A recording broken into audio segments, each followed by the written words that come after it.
non pas que tout ce que nous avons fait jusque-là est sans faute, mais nous sommes sur la bonne voie et c'est ce qui est le plus important. Nous avons amélioré sensiblement le cadrage macroéconomique et tous les indicateurs, on peut dire, sont au vert. On nous parle de la dette avec tant de fanfaronnades.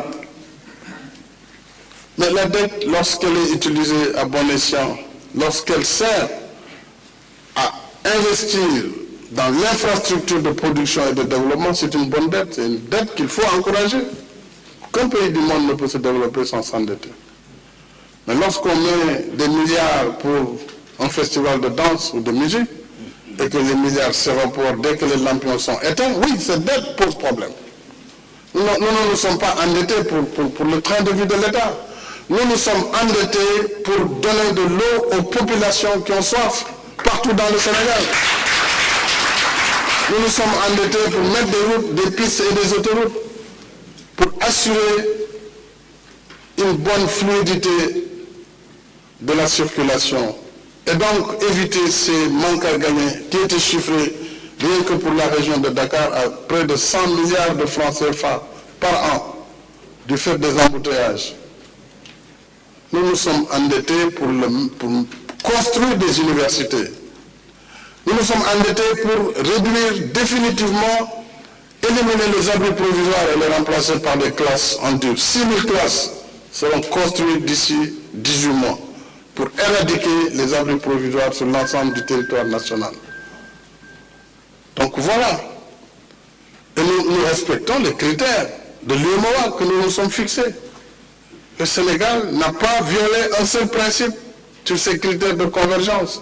Donc notre économie, en vérité, se porte bien, malgré les défis. Le renchérissement du dollar, la montée, ça reprend le prix du baril. Ça a été bas à un moment donné. Le baril a repris. De la hauteur, le dollar a repris. Et malgré tout cela, nous venons de procéder à une baisse du prix de l'électricité. Alors qu'il y a 5 ans, nous avons tous assisté ici aux émeutes de l'électricité.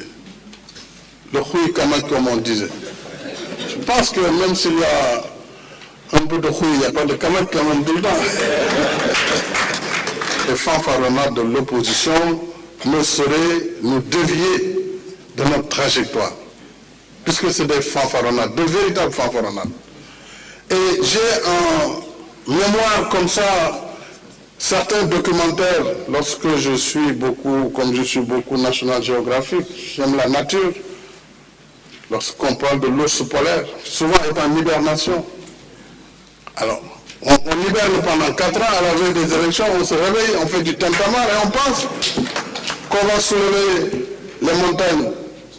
Je pense que c'est par le travail méthodique, rationnel et l'occupation du terrain de façon permanente qu'on arrive à convaincre les populations, mais pas par la guerre médiatique et surtout le terrorisme verbal.